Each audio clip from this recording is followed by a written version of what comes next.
Assalamualaikum dan hai semua. Selamat datang ke podcast paling happening hari ini. Hari ini saya bersama 3 travel, iaitu Lulu, Hazika dan Rahadatul. Rahadatul, nama awak panjang sangatlah. Boleh tak saya panggil Raha? Boleh je.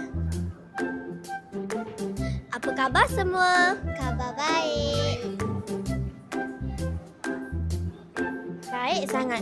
Bila dengar Terengganu, rasa nak pergi sekarang. Betul tu.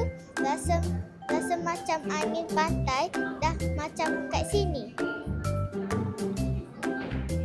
Okey Lulu, dekat Terengganu, apa tempat paling best awak pernah pergi? Mestilah Pulau Redang.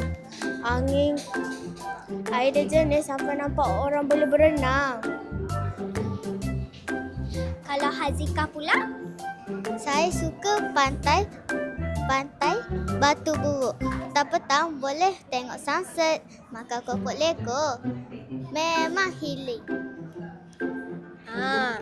Raha, mesti awak suka shopping kan? Saya suka sangat. Kat Terengganu, awak suka shopping kat mana? Saya suka shopping kat Pasar Bayang. Okey. Mesti best kan shopping kat sana?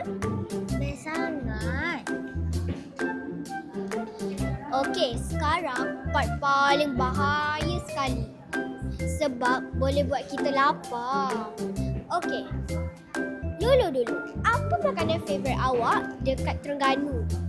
Saya suka keropok leko. Cicah dengan sos pedas manis memang masyhur. Okey, Hazika pula suka makan apa kat Terengganu ni? Saya pilih nasi dagang. Kuih ikan, tongkol, dia memang padu. Okey, Raha, apa makanan favourite awak dekat Terengganu? Sata. Awak suka makan santa ke?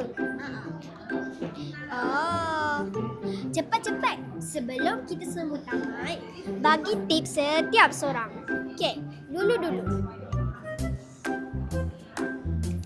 Datang bukan waktu tengkujuh ya. Bawa pakaian sesuai dan jaga adab. Sediakan duit sikit untuk pergi shopping. Okey semua, memang jelas Terengganu ni destinasi kita wajib pergi. Terima kasih Lulu, Hazika dan Raha. Memang kongsi cerita best sangat hari ni.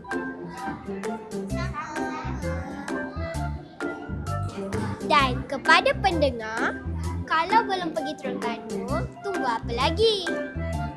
Jumpa lagi di episod seterusnya.